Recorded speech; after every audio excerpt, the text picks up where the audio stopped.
রাজ্যের বিরোধী দলনেতা শুভেন্দু অধিকারী ওল্ড দীঘা স্বামী বিবেকানন্দর মূর্তির পাদদেশ থেকে একটি হিন্দু ঐক্য সভার মিছিল করেন।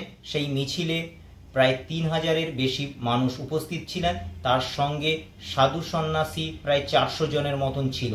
তাদেরকে নিয়ে ওইখানে একটি মঞ্চ বক্তব্য দেন। বক্তব্য দিয়ে বিভিন্নভাবে রাজ্য সরকারের কে তুলোধনা করেন। বলেন মুখ্যমন্ত্রী যতই ক্লাবকে 1,10,000 কেন 5,10,000 যদিও দেয়, হিন্দুরা একত্রিত হচ্ছে 26শে বিধানসভায়, তার ফলস্বরূপ বোঝাবে হিন্দুরা। পূর্ব মেদিনীপুর জেলার দীঘার সৈকত নগরীতে হিন্দুত্বের ডাক দিয়ে শুভেন্দু অধিকারীর নেতৃত্বে রবিবার সন্ধ্যা 7টা থেকে দীঘা বাইপাসের স্বামীজিকে শ্রদ্ধা জানিয়ে স্বামী বিবেকানন্দের মূর্তির পাদদেশ থেকে নিউ দীঘার প্রশাসনিক ভবন জাহাজবাড়ি পর্যন্ত প্রায় 3.5 কিমি রাস্তা পায়ে হেঁটে মহামিছিল করলেন। এদিনের মিছিলে পা মেলান কয়েকশো সাধুসন্ত। সম্প্রতি ঘটে যাওয়া মুর্শিদাবাদের সেই ঘটনার প্রতিবাদে মিছিলে পা মিলিয়েছেন শোকাহত হরগোবিন্দ দাসের পরিবার ও চন্দন দাসের পরিবার সহ অন্যান্য আরও বহু একাধিক ওই পরিবারের মানুষজন। এই মিছিলের মাধ্যমে তিনি দেশ রাজ্য সুরক্ষার জন্য হিন্দু সমাজকে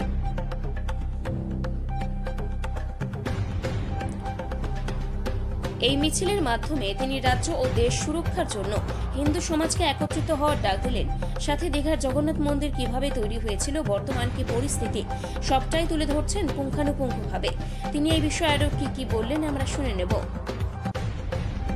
আমরা হিন্দুস্থানের হিন্দুরা কখনো মেনে নিতে পারি না। আমরা ভারতবর্ষের সংবিধান জানি। আমি আপনাদের আশীর্বাদে একাধিকবার এমএলএ এবং এমপি জিতেছি। ভারতবর্ষের সংবিধান প্রণেতা ডক্টর বাবা সাহেব আম্বেদকর তিনি সংবিধানে বলে গেছেন, কোন সরকার বা জনপ্রতিনিধি অর্থে কোন ধর্মীয় প্রতিষ্ঠান গড়ে তোলা যায় না। তারা ভারতবর্ষের সংবিধান মেনে সকলের জন্য কাজ করবে। আপনারা জানেন, আমরা বিশেষ করে হিন্দু যারা আজকে ধ্বজ নিয়ে এই বর্ণাঢ্য শোভাযাত্রায় অংশগ্রহণ করলাম, আমরা কখনো আমাদের মন্দির কোন সরকারি বা বিধর্মী লোকের কাছ থেকে টাকা নিয়ে করি না। আপনারা জানেন 500 বছরের স্বপ্ন পূরণ হয়েছে।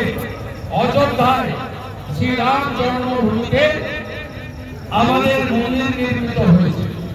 ভগবান রামচন্দ্রের জন্মস্থান গর্ভগৃহে ঠাকুরের প্রাণ প্রতিষ্ঠা হয়েছে। সেখানে মন্দির নির্মাণের জন্য বিশ্ব হিন্দু পরিষদ গোটা পৃথিবীর হিন্দুদের কাছ থেকে নিধি সংগ্রহ করেছে।